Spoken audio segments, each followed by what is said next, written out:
धन्यवाद साथियों।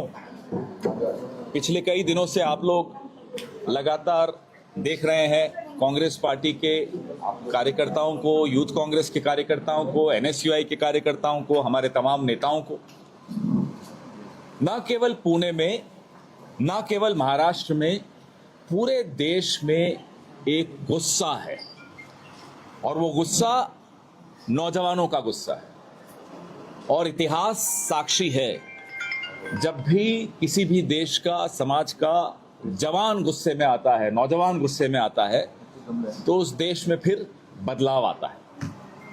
ये हवा शुरू में तो हवा कहलाती है, फिर ये तूफान बनता है और उस तूफान की आहट, उस तूफान की आवाज पुणे में बहुत स्पष्ट तौर पे सुनाई दे रही है।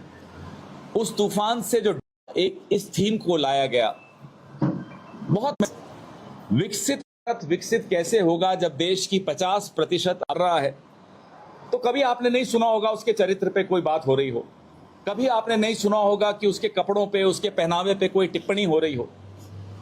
एक महिला 15-16 साल की, 17 साल की, 18 साल की अगर आंदोलन कर रही है, नारे लगा रही है, तो सत्ता में बैठे पुरुषों का अहंकार को चोट लग जाती, पूरी ट्रोल आर्मी शुरू हो जाती है। देखो इस लड़की के कपड़े कैसे हैं, देखो इस लड़की के दांत कैसे हैं, और उसके चरित्र पे जो हमले बोले जाते हैं। ये उदाहरण मैं इसलिए दे रहा हूं, किस तरह से हम षड्यंत्र रचकर लड़कियों को, महिलाओं को, बच्चियों को घर में कैद करना चाहते हैं, अपनी सोच में कैद करना चाहते हैं। वोट लेते वक्त महिलाओं का वोट चाहिए, लेकिन निर्णय लेते वक्त, नीति तय करते वक्त उस कमरे में महिलाएं नहीं होनी चाहिए। ये साजिश महिला आरक्षण बिल के साथ हमने सरेआम देखी, आज भी देख रहे हैं। आज भी महिला आरक्षण बिल पास होने के बाद लागू नहीं कर रहे, बहाने ढूंढ रहे हैं। कभी डिलिमिटेशन के पीछे छिप जाते हैं, कभी सेंसस के पीछे छिप जाते हैं। जो बहाना मिल सकता है उस बहाने के पीछे छिप रहे हैं, ताकि जहां नीतियां बनती हैं उस कमरे में सिर्फ पुरुष रहे, महिला नहीं आए। शिक्षा की बात करें, शिक्षा में 16% का गैप है पुरुष की लिटरेसी में और महिला की लिटरेसी। आपने उनको स्कूलों से दूर रखने की साजिश रची, कॉलेजों से दूर रखने की साजिश रखी। कल रात को एबीवीपी के गुंडे गर्ल्स हॉस्टल में घुसे। ये सिर्फ इसीलिए किया जाता है कि डरा सकें, लड़कियों को डरा सकें कि नहीं आप मत जाइए बाहर, आपकी जगह घरों में है, आपकी जगह चार दीवारी में है। आप बाहर आ गई तो पुरुष को खतरा है। पुरुष को कोई खतरा नहीं है, पुरुष के अहंकार को खतरा है, और उस अहंकार को खतरा होना चाहिए, क्योंकि उसी अहंकार ने कॉलेजों से दूर रखा, उसी अहंकार ने नौकरियों से दूर रखा, उसी अहंकार ने नीति के कमरों से दूर रखा, उसी अहंकार ने राजनीति से दूर रखा। इसलिए छात्रों की गूंज की जो थीम है, महिलाओं की जो थीम है, ये बहुत सामयिक है। सही समय पर राहुल गांधी जी हमारे इस मुद्दे को उठा रहे हैं। इस तरफ बहुत कम लोगों का ध्यान। आपको बात की वर्क का डेटा है, मैं अभी अतुल जी से डिस्कस कर रहा था। हर दिन 1210 एफआईआर लॉन्च होती हैं पूरे देश में महिलाओं के खिलाफ अत्याचार की। ये वो है जो दर्ज होती हैं।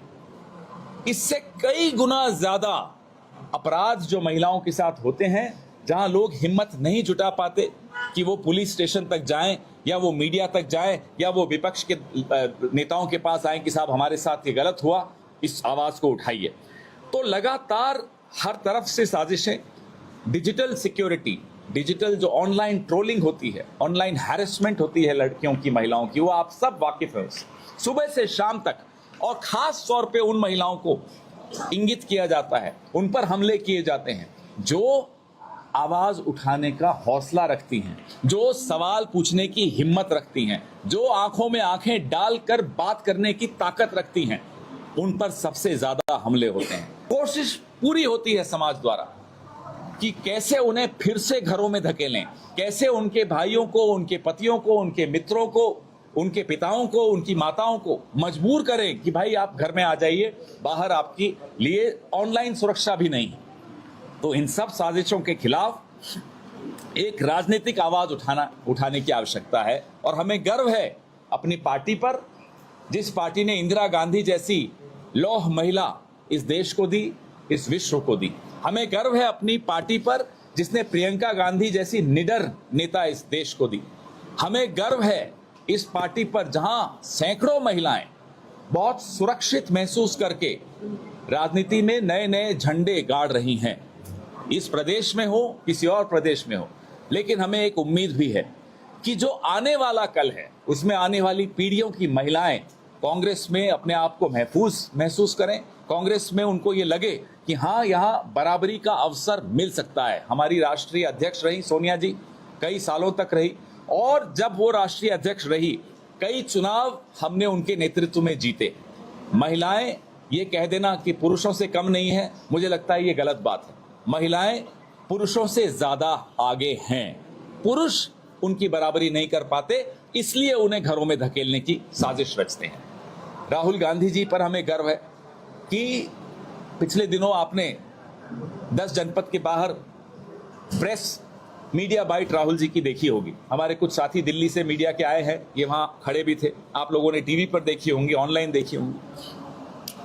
लड़कियों को वो सामने लाए जब आंदोलन जंतर मंतर का चल रहा था, और जब जंतर मंतर के आंदोलन के बाद कुछ महाराष्ट्र की भी लड़कियां थी, बंबई की भी थी, 2 बंबई की लड़कियां थी, उनको उन्होंने आगे रखा, कहा कि नहीं, आप अपनी बात खुद रखिए। महिलाओं की बात करना महिलाओं द्वारा होना चाहिए, लेकिन वो माहौल बनाना हम सबकी जिम्मेदारी है। हम पुरुष हों या कुछ भी हों, हमें ये जिम्मेदारी बनती है हमारी कि एक ऐसा प्लेटफॉर्म दें, एक ऐसा माहौल दें, एक ऐसा वातावरण दें कि जहां महिलाओं को कहीं भी 1 मिनट के लिए सोचना नहीं पड़े कि अगर मैं ये बोल दूं, अगर मैं ये पूछ लूं तो इसका नतीजा क्या होगा। पुरुष नहीं सोचता तो महिलाएं क्यों सोचें। आपके सवाल जी, पहले महाराष्ट्र वालों को, आप तो दिल्ली में रोज पूछते हो।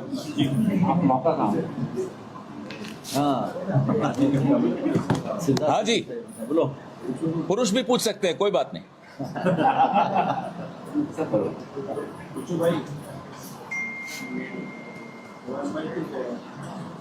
अमन, अरे कुठे गेले मंदार, कुठे गेला मंदार? हाँ बोले।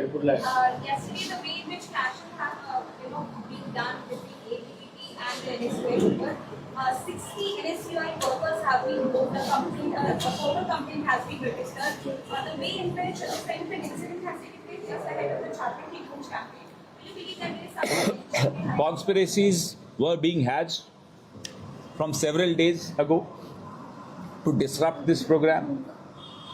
The young girls, students of Pune and Maharashtra, had a particular concern that their scholarships, the money meant for their scholarships, is being diverted for some other scheme. They wanted to flag this issue with Mr. Gandhi, and they made this intention public that they want to meet Mr. Gandhi and flag this issue in the upcoming Chhatron ki Gunj today. This angered the government, this angered the ruling party, this angered the ABVP. They identified these girls, at night entered their hostels in COEP University, College of Engineering. They entered the girls' hostel. Imagine the gundagardi of it all, because they have the patronage of the ruling party in Maharashtra. They have the patronage of the ruling party in the country. They had the courage, the cheek, the audacity to enter girls' hostel at night and force them to record videos apologizing. That's when these girls reached out to our volunteers that we are under attack. We are being forced to issue videos of apology. Why apology? Because again, as I said in my press conference, the ego of a man, if you want to see the ego of a man, male ego, anywhere in the world you want to see the male ego, come and meet Mr. Modi. One man who is the brand ambassador of male ego is Mr. Narendra Modi. He has a paperback edition of male ego called Amit Shah. who has an abridged version of male ego, Devendra Fadnavis. Male ego का अगर आपको एक brand ambassador देखना है पूरे विश्व को, मैं आह्वान करता हूं, पर्यटन को भी बढ़ावा मिलेगा देश में, आए नरेंद्र मोदी की शक्ल देखें।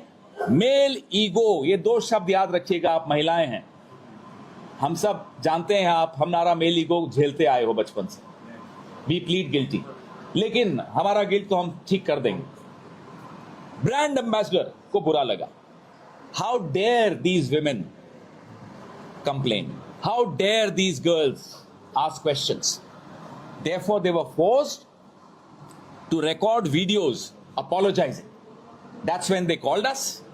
Our volunteers went there, just a handful of our volunteers, I think 7, 8, 10 must be. Hundreds of ABVP workers then descended in that hostel, started beating the girls there, started beating our volunteers there, just 8-10 volunteers of NSUI, but they were beaten up badly. Some of them were in the hospital. My colleagues sitting on my left and right, all night they were there in the hospitals. This is the state of the BJP misrule in Maharashtra. This is the state of BJP misrule in the country. नौजवान सवाल पूछ ले वो बर्दाश्त नहीं होता, और वो लड़की पूछ ले तो भाई साहब खत्म, फिर तो बर्दाश्त छोड़िए, भूख भी नहीं लगती, नींद भी नहीं आती, जब तक उन लड़कियों को फिर से ठीक नहीं कर दिया जाता, फिर से दरवाजे में धक्का मार के वापस कमरों में नहीं भेज दिया जाता, माफी नहीं मंगवा ली जाती, तब तक मेल ईगो नहीं सेटिस्फाई होगा। ये हुआ कल रात को पुणे में, और ये होता है इस देश में रोज, ये होता है इस देश के हर गांव में रोज। लेकिन ब्रांड एम्बेसडर एक ही है, नरेंद्र दामोदर दास मोदी। कल के इंसिडेंट के बाद अभी कांग्रेस के 60 कार्यकर्ताओं के ऊपर एफआईआर दाखिल हुआ है, गुना दाखिल हुआ है, उसमें आपकी पूरी युवक की बॉडी है, और बाकी कार्यकर्ताओं पर भी ये इल्जाम लगाए कि उन्होंने गाली गलौज की, मारपीट की। क्या आप मुझे बताइए, क्या एनएसयूआई ने जाकर माफी के वीडियो बनवाए होंगे? वीडियो कौन बनवाएगा, पहले मुझे ये बताइए। एनएसयूआई तो नहीं बनाएगी ना, हमें तो अच्छा लगा कि भाई उन्होंने शिकायत की, हम उनकी बात उठाएंगे। तो वीडियो बनाने वाला कौन? सिर्फ थोड़ी कॉमन सेंस से सबको सब समझ में आ जाएगा, मुझे मालूम है आप मुझसे ज्यादा समझ रहे हो। वीडियो बनाने वाला तो एबीवीपी हो सकता है, जिनसे मजबूरी से, जिनको दबा डरा धमका कर वीडियो बनवाया गया, उन्होंने फोन किया। हमारे 7-8 वॉलंटियर गए, क्यों नहीं जाएंगे साहब?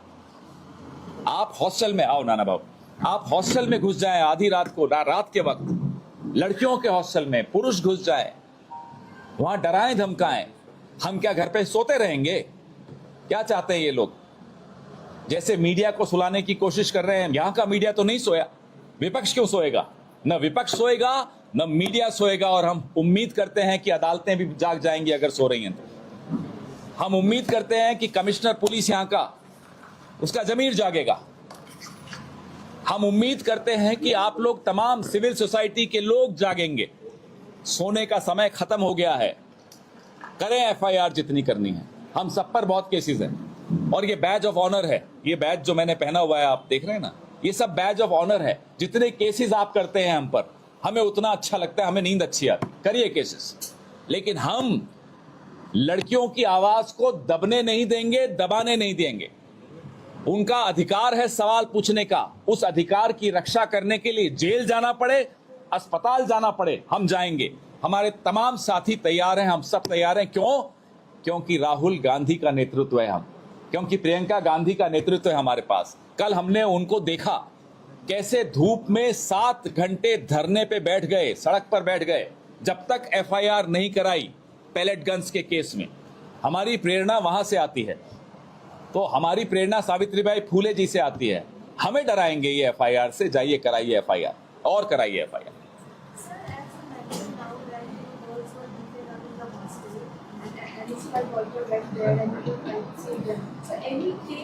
They were forced to record videos of apology, is what I said.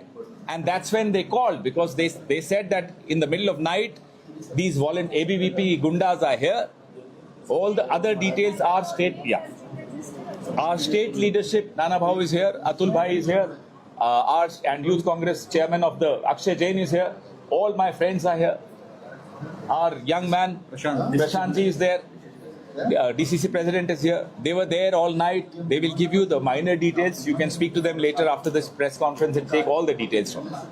आज सावित्रीबाई फुले नेता से वंदे मातरम का भी सामूहिक आयोजन किया गया है, उसी टाइम पे आयोजन किया गया है जहाँ देखिए, आपको मैं एक उदाहरण देता हूँ। छात्रों की गूंज देहरादून में हुआ था, आप तो थे, आप सब थे वहां।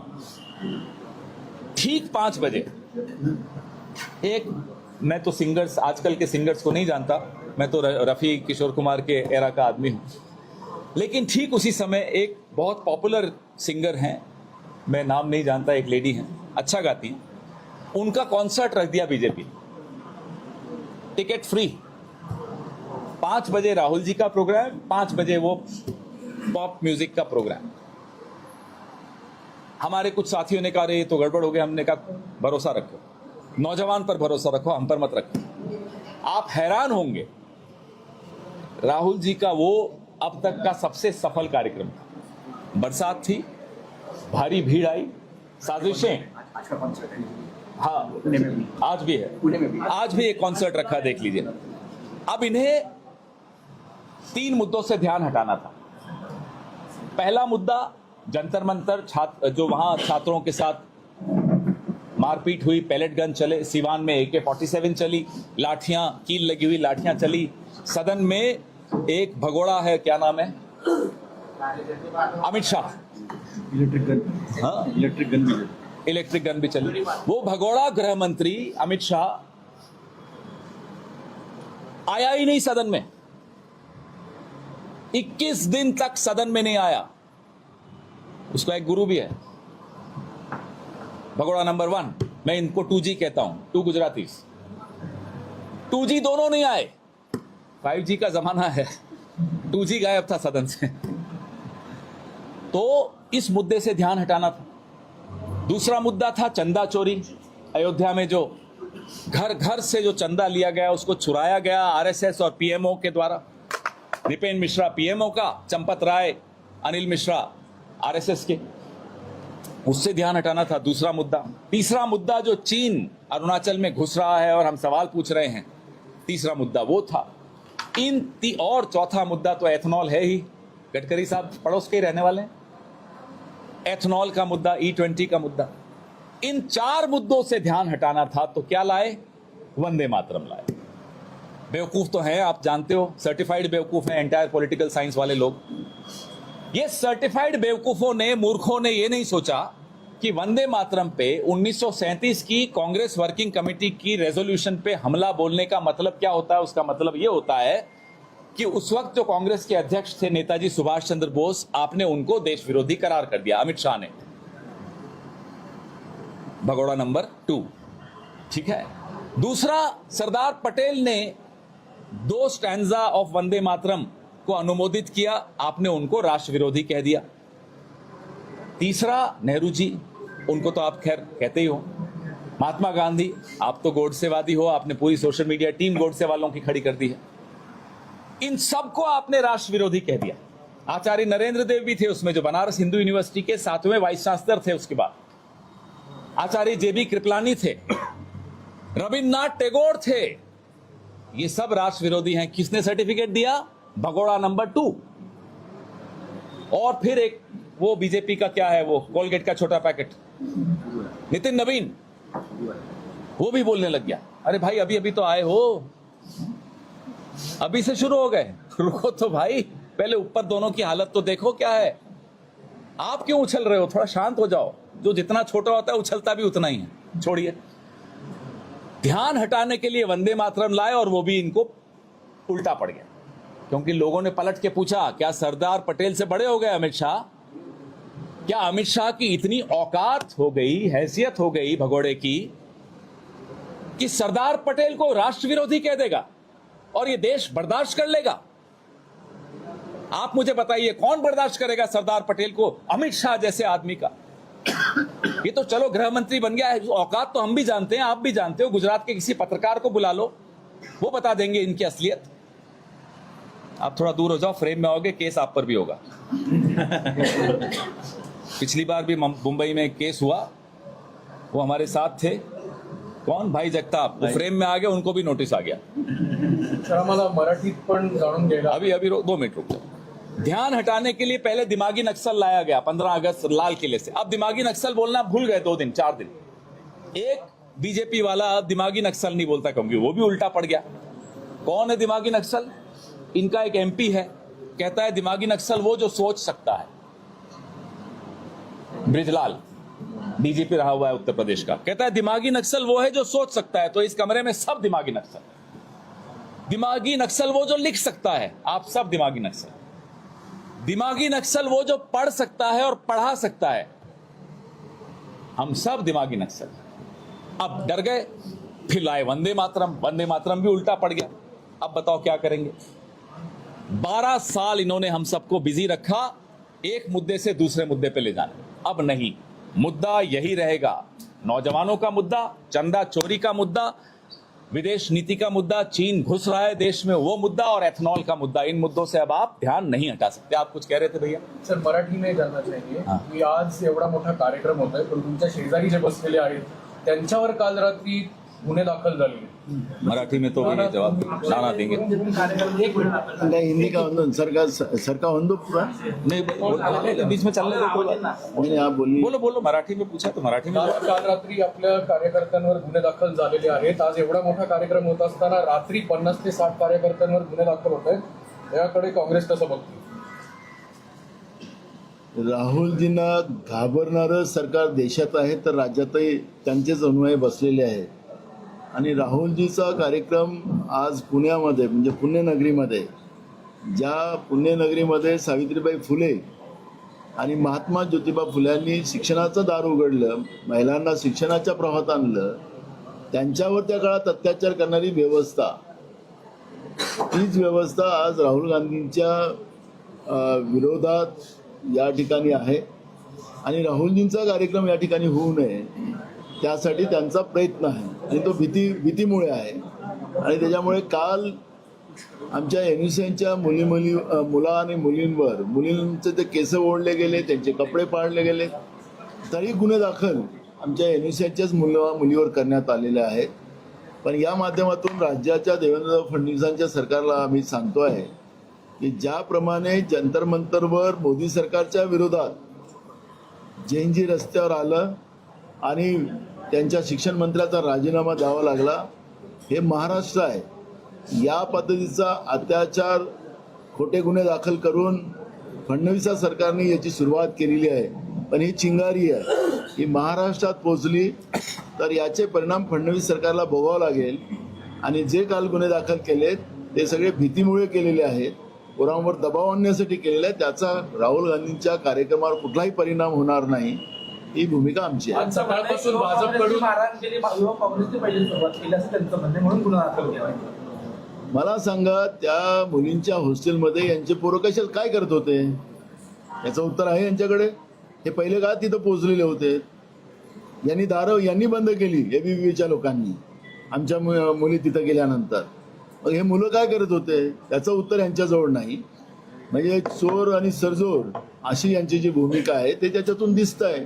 त्यामुळे जे पोलीस कमिशनरवर दबाव आणून आमच्या मुलींवर जे खोटे गुन्हे दाखल करण्यात आलेले त्याचे परिणाम फडणवीस सरकारला भोगावं लागले। नाना, सकाळपासून भाजपने छात्रों की गूंजला पैसे की गूंज म्हणून हिणवला गेलेला आहे। अनेक सोशल मीडियावर काही व्हिडिओज जे आहेत ते देखील भाजपकडनं टाकले जातात। ते आपला अनुभव शेअर करताय बीजेपी। मोदींच्या सभेलाही लोक पैसे देऊन आणले जातात, हेच तुमच्या माध्यमातून दाखवले जातात। अमित शहाच्या सभेला तर लोकच नाही, आता राजस्थानचा अनुभव आपल्याला सगळ्यांना आलेला आहे। फडणवीसाला इथं लोक जमा करायचे तर त्यांनाही पैसे देऊनच गोळा करावे लागतात, आणि म्हणून ते आपला अनुभव शेअर करतात। आज राहुल गांधी या तरुणांच्या हृदयात त्यांची जागा आहे, त्यांना ऐकून घेण्यासाठी आणि त्यांना आपलं दुःख सांगण्यासाठी मोठ्या प्रमाणात मुलं मुली स्वतःहून या ठिकाणी गोळा होणार आहे। 5 वाजताचा कार्यक्रम आहे, त्यामुळे आपणच इथं आलेल्या मुलींना विचारायचं की ते पैसे देऊन आले की स्वतःहून आले, तर ते त्यामुळे कळेल आपल्याला। जंतर मंतरवरही असंच सांगण्यात आलं होतं, पण ज्यावेळेस तुम्हीच लोकांनी स्टेटमेंट घेतलेत त्यावेळेस लक्षात आले की ते मुलं मुली स्वतः त्या ठिकाणी आलेत। म्हणून या सरकारच्या विरोधात जी लोकांमध्ये राग आहे, तरुणीमध्ये राग आहे, तो आपल्याला या निमित्तानं पाहायला मिळणार आहे. त्यांना एक स्क्रीनशॉट सध्या व्हायरल होते व्हॉट्सअपमध्ये, ज्यामध्ये टाकलं गेलं की 4 ते 9 वाजेपर्यंत कार्यक्रम आहे, 400 रुपये स्पॉट पेमेंट मिळेल, बस आहे, शिवाजीनगर लोकेशनवरून बस मिळेल. मला असं वाटतं की बीजेपी आपला अनुभव शेअर करताय. ज्या पद्धतीचे स्क्रीनशॉट दाखवून ते लोक या सगळ्या कार्यक्रमाला भ्रमित करण्याचा प्रयत्न करताय आणि त्याच्यामुळे याला उलटा आमचा प्रचारच ते करतात आहे. फडणवीसांनी 2 दिवसाच्या पहिले सांगितलं की काँग्रेसच्या कॉलेजचे मुलं मुली येणार आहे, त्याच्यामुळे उलटा आमचाच फायदा झाला. फडणवीसांनी राहुल गांधीच्या कार्यक्रमाला एक प्रकारे मदतच केलेली आहे. त्यामुळे तरुणींमध्ये पुन्हा फडणवीस सरकारबद्दल राग निर्माण झाला आणि राहुल गांधींच्या कार्यक्रमाला पुन्हा गर्दी होणार आहे. त्याच्यामुळे फडणवीसांनी एक मदतच राहुल गांधीच्या कार्यक्रमाला केलेली आहे. पूर्ण वंदे मातरम गाऊया असं एक आज एक कार्यक्रम जो आहे तो घेतला गेलाय, पण ज्याच्यावर भाजपचं चिन्ह जरी नसलं तरी भाजपच्या नेत्यांनी ठिकठिकाणी पुण्यात पोस्टर लावलेत या कार्यक्रमाला सगळ्यांनी उपस्थित राहावं. मला कळतं की वंदे मातरम त्याला कोणाला गायला काही विरोध करायचं कारण नाही, पण वंदे मातरमचं सोंग आणून हे आपले जुने पाप काही पुसू शकत नाही. ज्या RSSनी वंदे मातरमचा विरोध केला, ज्या RSSनी या देशाच्या तिरंग्याचा 53 वर्ष विरोध केला, तिरंग्याला अपशकुनी म्हटलं, तेच आज तिरंगा घेऊन फिरत असतील आणि ते या लोकांनी संविधानाचा विरोध केला, संविधानाच्या प्रती पेटवल्या आणि या सगळं करून सुद्धा आज ते म्हणत असतील की आम्ही देशप्रेमी आहोत, तर त्याला आम्हाला काही सर्टिफिकेट द्यायची गरज नाही. देशाच्या जनतेला माहिती आहे. त्यामुळे वंदे मातरम गाता त्याचं स्वागतच आहे, त्याला कोणाला विरोध करायचं कारण नाही आहे. त्यांनी अजून गळा फाडून बोलावं आणि पाकिस्तानला ऐकू गेलं पाहिजे, अमेरिकेला ऐकू गेलं पाहिजे आणि चीनला ऐकू गेलं पाहिजे. अशा पद्धतीने त्यांनी गायला पाहिजे, हे आमचं मत आहे. ठीक आहे, थँक्यू.